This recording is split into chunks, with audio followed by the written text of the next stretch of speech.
dog leads the way to the studio, which is tucked in behind the family home and which opens out onto the garden cared for by Peter's wife, Prue. It's a garden designed to give inspiration and a sense of restfulness to both the gardener and artist. I think artists have always used nature as inspiration, and it gives them some sort of sense of meaning to life, trying to understand themselves and their surroundings. A glass studio is a hot, noisy place to be, to do your work. I mean, what the garden gives you is a contrast to that environment, and it gives you plenty of fresh air. A lot of the plants we've chosen have been fragrance-based, you know, there's lots of citrus flower, and at certain times on a hot day when one of those fragrances drifts into the studio, it just fills it up because of the heat, and it's really quite nice. And the plants also offer Peter direct inspiration for his works of art. The sculptured form of a lily, the life in a rock pool. And Peter has developed a paperweight series in the style of Claude Monet. I'm trying to sort of see how he saw, and I'm looking through those eyes. People would, you know, in exhibitions, people would run across the room and go, "Oh, Monet." The Impressionist was at the forefront of using flowers in art, and Peter has taken the layering effect typical of Monet's work and adapted it to his own glass.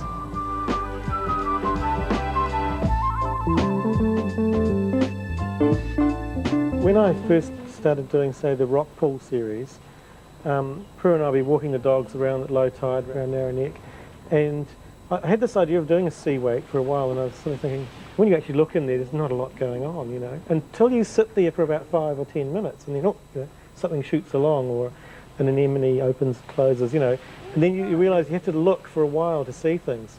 So what I've done is taken that idea and said, well, when you look at my paperweight, you'll recognise the image, but then when you look, there's another layer of detail, and you can contemplate that.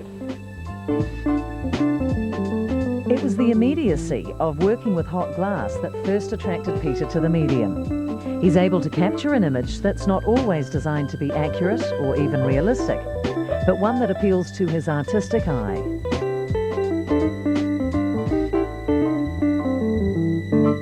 One of the sort of contrasts you've got with the garden, for instance, is a flower might be really good for one day. Now, if I can recreate the image of that flower so that it reads like that flower in glass, well, it'll last forever.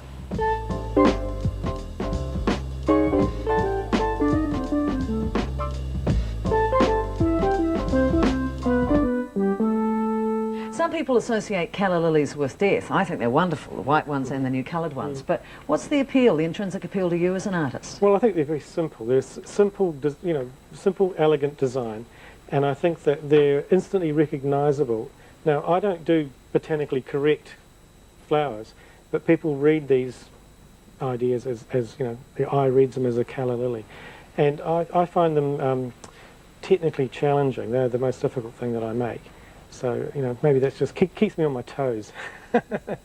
Peter, give us an insight into the process. You see a grape leaf in the garden, it catches your fancy. How do you work through the process of putting it into glass? I'll use my sketchbook to note down the general idea, and then I might photograph the leaf, for instance, and that'll give me a bit more information, and then I'll make a sample piece. Take a stab at the colours I want to use. For instance, I'll use the blue colour there to make the vine, to sort of give me some contrast.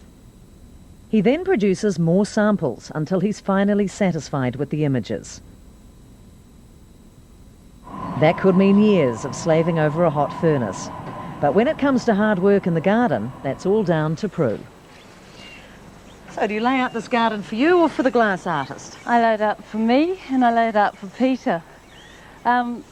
This is a sort of a, looks like a Monet weight. It's got mille fiori, it's got lots of different flowers in it and lots of different shapes and colours. It's inspiration for him. Yes, very much so. Well, this is the garden outside Peter's studio, and it's really been designed as a sort of a very tranquil place. It's mainly all green, so his eye is rested because he makes so many different coloured paperweights in there. He needs to really rest his eyes. Because he tries out a lot of things on you, doesn't he? He'll show you Yeah. some of his designs and see whether they work or not.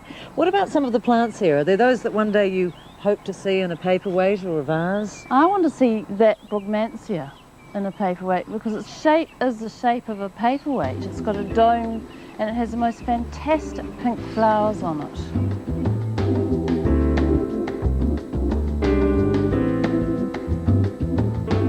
The ongoing challenge is to make pieces or images that people can relate to and go, wow, I like that. You know, the best feedback is when someone really likes your piece, you know, and obviously buys it. And that's the best sort of validation of an artist, isn't it? You know, someone asked the maestro Lino Tagliapietro, what's the best piece you've ever done? He said, maybe tomorrow. That's a good motto.